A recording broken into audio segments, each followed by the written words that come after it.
Okay.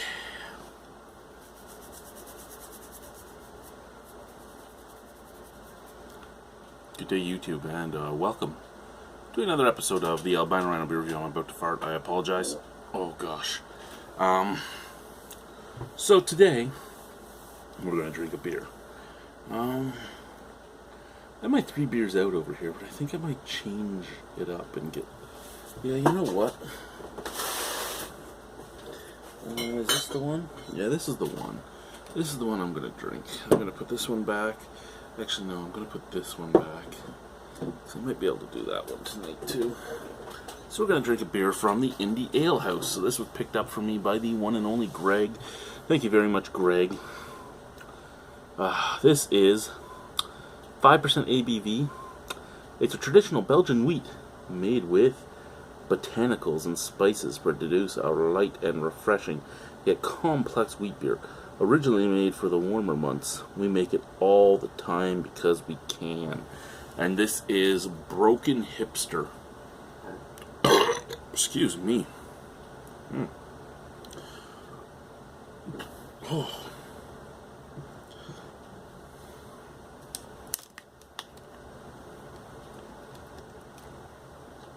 I just ate, well, not just, it was a few hours ago, but I said just again.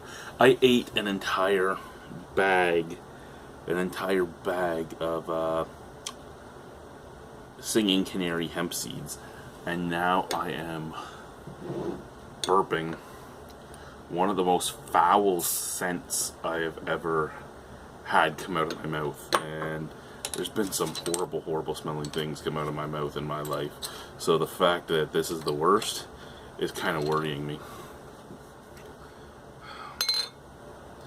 And the more hemp seeds I eat, the more angry I get at a majority of the hemp beers out on the market. Because I now know exactly what a hemp seed is supposed to taste like. I've cooked with his hemp seeds. I actually really enjoy his hemp seeds.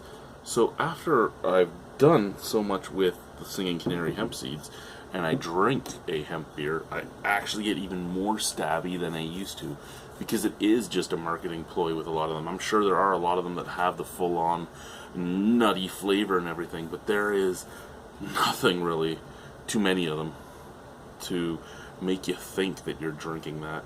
Okay, so down here, pretty much completely see-through. Up here, good deal of haze. Bright white head. It looks like a wheat beer. It's just not as thick as what I'm used to for a wheat beer. But that doesn't matter. I'm thick enough. I need something smaller sometimes, you know. Woo! That is, wow.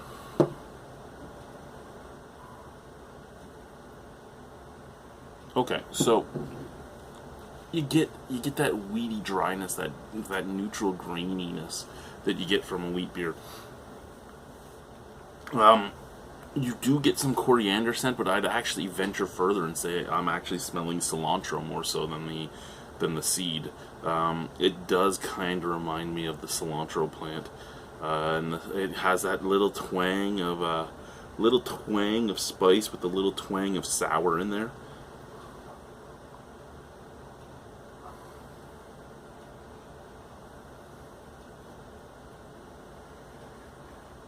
Yeah, it almost has like a goza smell almost. It almost comes off as salty.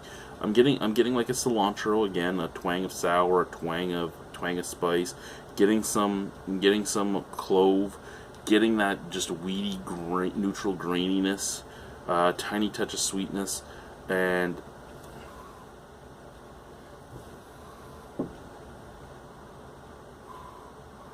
nothing else really. I'm okay with that though. Let's try the beer. Cheers.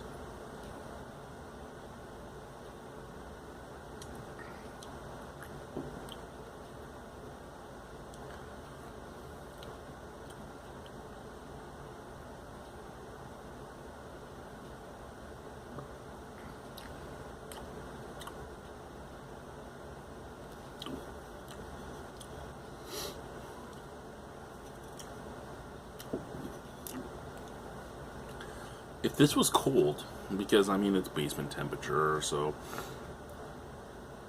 you guys know me, I don't really drink my beers cold. If this was cold, I don't know what I would do, because this could probably just slide right down my throat in one big gulp. Like, it's a Belgian wit, it is, but it's not at the same time. It's like a hybrid. It kind of comes off to me as a hybrid of a Hef and a Belgian wit, because I'm not getting that citrusy note. I'm not getting the banana note from the yeast. I'm not getting that kind of citrusy, orangey taste from either orange peel or from orange juice or anything like that. I'm getting the bland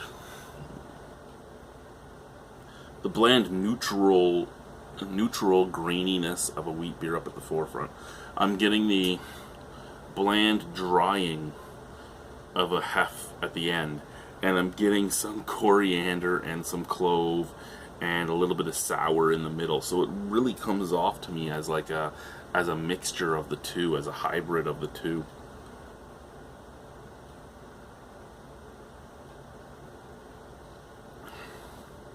And for that reason, I think if this was colder, it would just slide down with absolutely no problems whatsoever, because it is so damn drinkable. And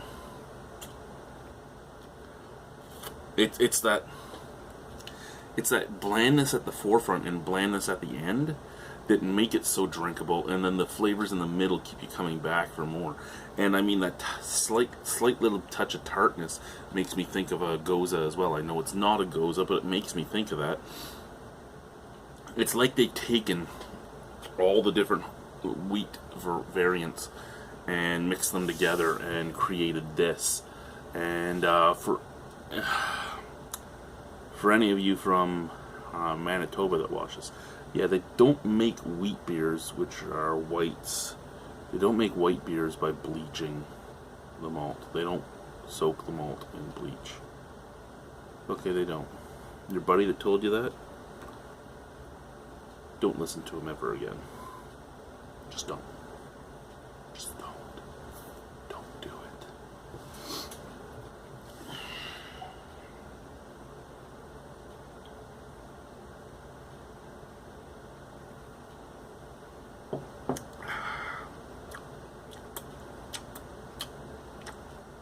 I like it. I like it quite a bit. I like a nice wheat beer. I mean, this is about medium bodied. I like a nice wheat beer that can just sit there and be drank. I mean, I'd love this out when I'm barbecuing, this out when I'm mowing the lawn, this when I'm sitting in the basement in the middle of the winter. It doesn't matter. This is a good little beer, and I quite enjoy it. So out of 10 on this good little beer that I quite enjoy, I will give it an 8. I actually really enjoy it. I think it's a nice little wheat beer, and I could see myself buying a shitload more of them. And if I knew where the price list was it in the box? Uno momento, boys and squirrels.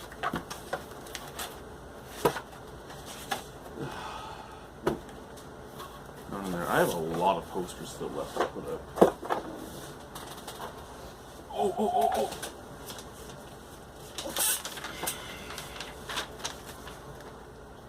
Okay, Broken Hipster. $5. Yeah, for that price I can see myself buy a lot more of them. Excuse me. Yeah, for that price I would buy a lot more of them. I like it. I really do. Thank you guys. What the hell's going on here?